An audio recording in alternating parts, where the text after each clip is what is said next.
أعوذ بالله من الشيطان الرجيم. الحمد لله الذي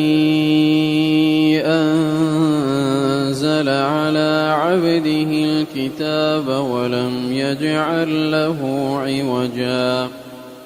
قيما لينذر بأسا شديدا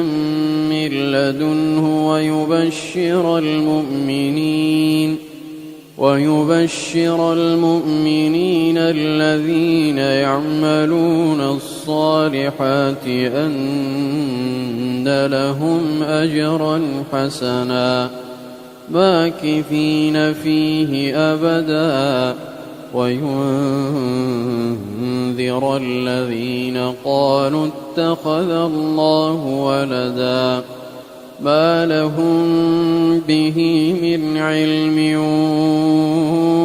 ولا لآبائهم كبرت كلمة تخرج من أفواههم إن يقولون إلا كذبا فلعلك باخع نفسك على آثارهم إن لم يؤمنوا بهذا الحديث أسفا إنا جعلنا ما على الأرض زينة لها لنبلوهم أيهم أحسن عملا وإنا لجاعلون ما عليها صعيدا جرزا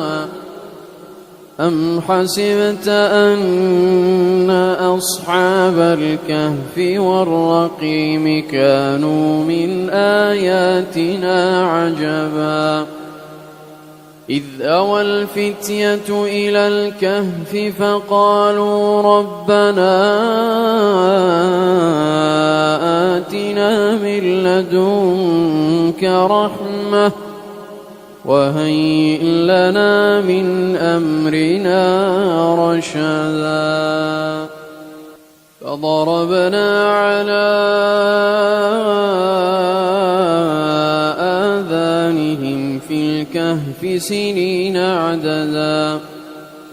ثم بعثناهم لنعلم أي الحزبين أحصى لما لبثوا أمدا نحن نقص عليك نبأهم بالحق إنهم فتية آمنوا بربهم وزدناهم هدى وربطنا على قلوبهم إذ قاموا فقالوا ربنا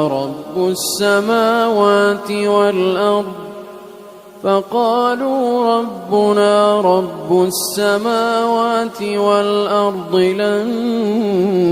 ندعو من دونه إلها لقد قلنا إذا شططا هؤلاء قومنا اتخذوا من دونه آلهة لولا يأتون عليهم بسلطان بين فمن أظلم ممن افترى على الله كذبا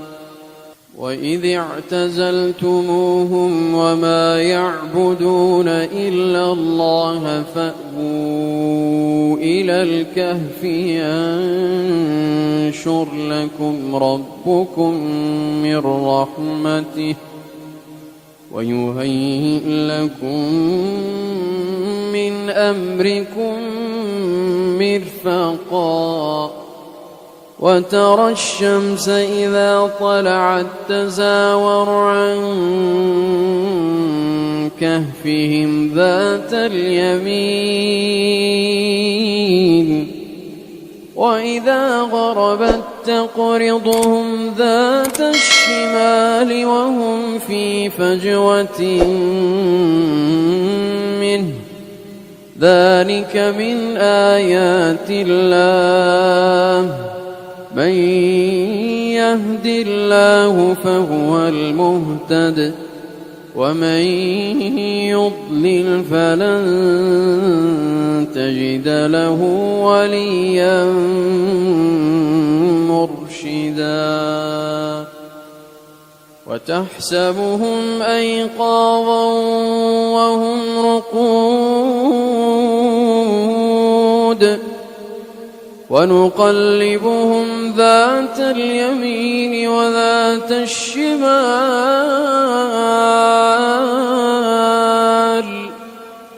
وكلبهم باسط ذراعيه بالوصيد لو اطلعت عليهم لوليت منهم فرارا ولملئت منهم رعبا وتحسبهم أيقاظا وهم رقود ونقلبهم ذات اليمين وذات الشمال وكلبهم باسط ذراعيه بالوصيد لو اطلعت عليهم لوليت منهم فرارا ولملئت منهم رعبا وكذلك بعثناهم ليتساءلوا بينهم قال قائل منهم كم لبثتم قالوا لبثنا يوما أو بعض يوم قالوا ربكم أعلم بما لبثتم فابعثوا أحدكم بورقكم هذه إلى المدينة فبعثوا أحدكم بورقكم هذه إلى المدينة فلينظر أيها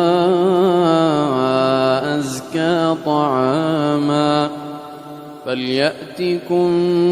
برزق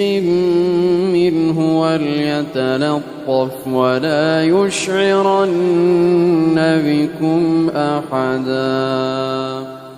إنهم إن يظهروا عليكم يرجموكم أو يعيدوكم في ملتهم ولن تفلحوا إذا أبدا وكذلك أعثرنا عليهم ليعلموا أن وعد الله حق وأن الساعة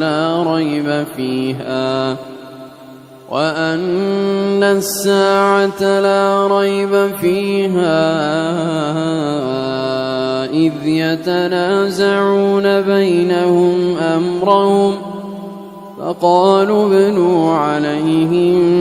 بنيانا ربهم أعلم بهم قال الذين غلبوا على أمرهم لنتخذن عليهم مسجدا سيقولون ثلاثة رابعهم كلبهم ويقولون خمسة سادسهم كلبهم رجما بالغيب